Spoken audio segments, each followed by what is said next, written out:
Today we are going to discuss about how to write a perfect study plan. तो guys आज हम discuss करेंगे कि supervisor से एक्सेप्टेंस लेने के लिए या अगर आपने यूनिवर्सिटी पोर्टल पे जो स्टडी प्लान अपलोड करना होता है वो किस तरह का होना चाहिए, उसमें क्या क्या चीज़ें नेसेसरी हैं आप लोगों के लिए और कौन सी चीज़ें हैं वो जो नहीं होनी चाहिए इसके अंदर। तो गाइस वीडियो शुरू करने से पहले आप लोग मेरे चैनल को लाइक करें, सब्सक्राइब करें और शेयर करें। तो चलें चलते हैं वीडियो पर। तो गाइस स्टडी प्लान के अंदर सबसे पहले जो मोस्ट इम्पॉर्टेंट थिंग्स जो हमें करनी चाहिए वो ये है कि आपने उसके अंदर अपना टाइटल से भी पहले एक पेज बना लें या कोई बॉक्स बना लें। जैसे कोई टेबल होता है उसके अंदर आपने अपना फुल नेम विद आपने मेल एड्रेस जो है वो आपने उसके अंदर डालना है। उसके बाद जो आपकी एजुकेशन है वो आपने उसके अंदर मेंशन करनी है। तो ये दो चीजें मेंशन करने के बाद जो जिस रिसर्च एरिया को आप लोग टारगेट कर रहे हैं, प्रपोज रिसर्च एरिया मतलब कि आप लोगों ने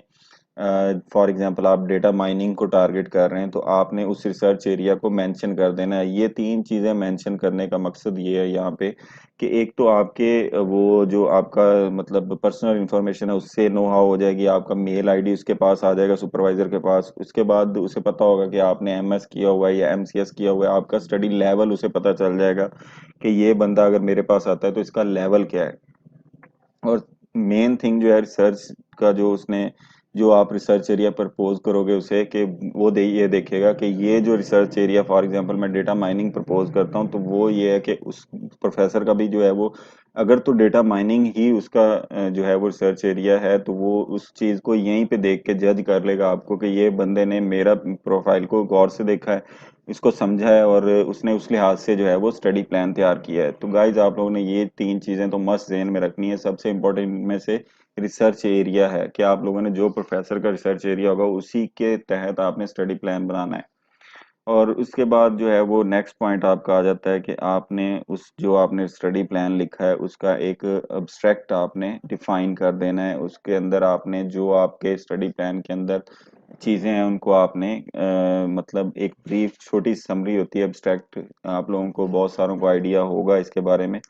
तो आपने एब्स्ट्रैक्ट की शक्ल में उसे एक पैराग्राफ जो है वो आपने उसके स्टार्ट में आफ्टर जो है वो टाइटल आपने डाल देना है ताकि जो सुपरवाइजर होगा या प्रोफेसर होगा जिसके पास वो स्टडी प्लान जाएगा तो वो आपका बजाय पूरा रिसर्च प्लान पढ़े, वो एब्स्ट्रैक्ट को पढ़ के ही उससे थोड़ा बहुत जो आइडिया जनरेट उसे हो जाएगा कि इसके अंदर क्या हो रहा है। क्योंकि मोस्टली जिन लोगों का जो एब्स्ट्रैक्ट कमजोर होता है, जिनका वीक पॉइंट्स होते हैं उसके अंदर, तो प्रोफेसर उनकी आगे रिसर्च प्लान को देखते ही नहीं है। आप लोगों ने इसलिए इस पे बहुत ज्यादा जो है वो कंसंट्रेट करना है कि जी आपका एब्स्ट्रैक्ट जो है वो स्ट्रॉन्ग पॉइंट्स के साथ हो और ताकि जो उससे अट्रैक्ट होने के बाद जो है वो टीम, यूनिवर्सिटी टीम या प्रोफेसर की जो थिंकिंग है वो आप लोगों के स्टडी प्लान को पढ़ने के लिए बन जाए कि जी ये इसके अंदर मेरे काम की कोई ना कोई चीज़ है जो उसकी रिसर्च फील्ड के अंदर उसकी भी हेल्प करेगी और आपकी भी हेल्प करेगी।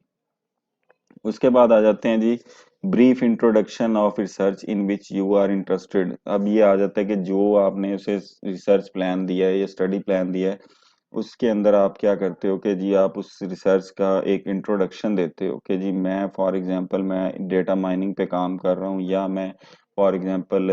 इस पे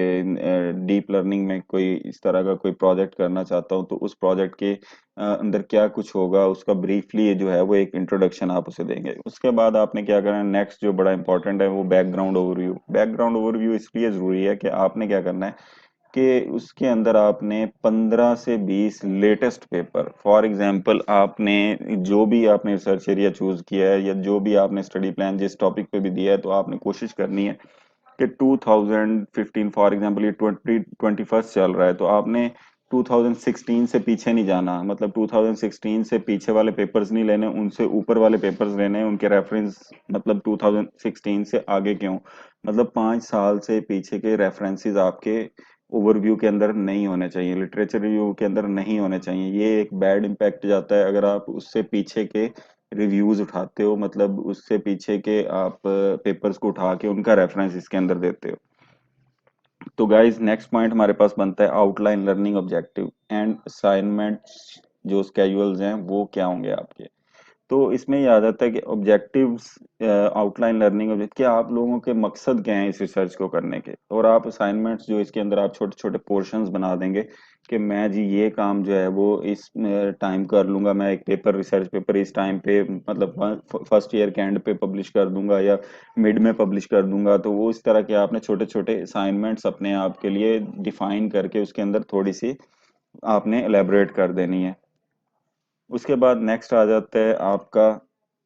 कि एक्सपेरिमेंट ऑब्जेक्टिव्स, कि आप जो एक्सपेरिमेंट्स कर रहे हैं वो कौन से होंगे, उनके ऑब्जेक्टिव्स क्या होंगे, और उसके अंदर जो है वो क्या क्या चीज़ें आप यूज़ कर, कौन से टूल्स आप यूज़ करेंगे, उसका मतलब किसी को फ़ायदा क्या होगा, ये सारी चीज़ें जो है ना आपने एक्सपेरिमेंट ऑब्जेक्टिव्स के अंदर डिफाइन करनी है। उसके बाद आपने फ्यूचर एकेडमिक गोल्स जो हैं वो, अब ये है कि आप उसके अंदर ये स्टडी प्लान जो होता है इसके अंदर आप ये भी बताते हैं कि आपके, ये आपके लिए ऑप्शनल है, इसकी ये इतना ज़्यादा वैसे ज़रूरी नहीं है, लेकिन आप इसके अंदर बता सकते हैं, एक अच्छा इंप्रेशन जाता है कि जी जो एकेडमिक गोल्स हैं फॉर एग्जांपल वही आ जाते हैं ये फिर दोबारा, कि जी पेपर, रिसर्च पेपर्स वगैरह, या आप इस रिसर्च के दौरान आप कितने रिसर्च पेपर्स पे काम करेंगे, आप इससे रिलेटेड कितने जो है वो प्रोजेक्ट्स कर सकते हैं, किस तरह के आप स्टेप बाय स्टेप अपनी रिसर्च को इम्प्रूव करेंगे। तो ये सारी चीज़ें फ्यूचर एकेडमिक गोल्स के अंदर आ जाती हैं जो आपने अपने लिए सेट करने हैं, जो कि आपने अपने सुपरवाइजर को बताने हैं। उसके बाद आ जाता है कि आपने चेंजेस इन स्टडी हैबिट्स, ये भी इतना नेसेसरी नहीं है लेकिन आप इसको डाल सकते हैं। इसका मतलब ये होता है कि आपकी जो स्टडी हैबिट्स पहले हैं, और जो आप फॉर एग्जांपल आप पीएचडी में एडमिशन ले रहे हैं और आपने एमएस किया हुआ है, तो एमएस के बाद में आपकी स्टडी रूटीन क्या थी, और पीएचडी के लिए आप कौन से मेथड को जो है वो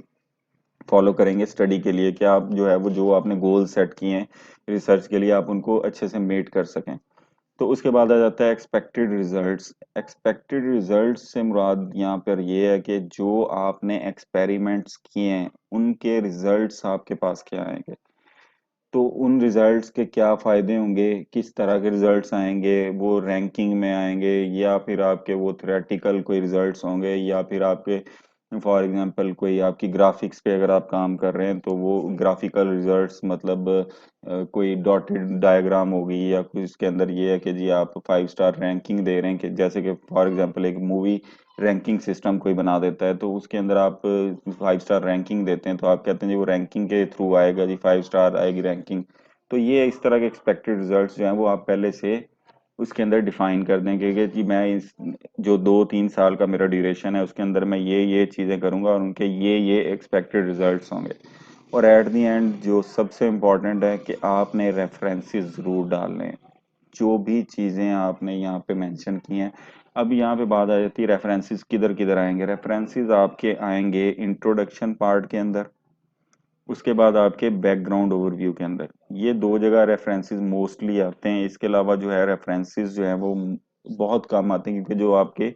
ये चीज़ें फ्यूचर एकेडमिक गोल्स हैं, एक्सपेरिमेंट ऑब्जेक्टिव, ये आपके खुद के होते हैं, इस वजह से इनमें रेफरेंसेस वगैरह नहीं आते। तो गाइज आई होप आप लोगों को वीडियो पसंद आई होगी। अगर आपको वीडियो पसंद आई और आप इस तरह की मजीद इंफॉर्मेटिव वीडियोस देखना चाहते हैं तो प्लीज़ मेरे चैनल को लाइक करें, सब्सक्राइब करें, शेयर करें। Thank you.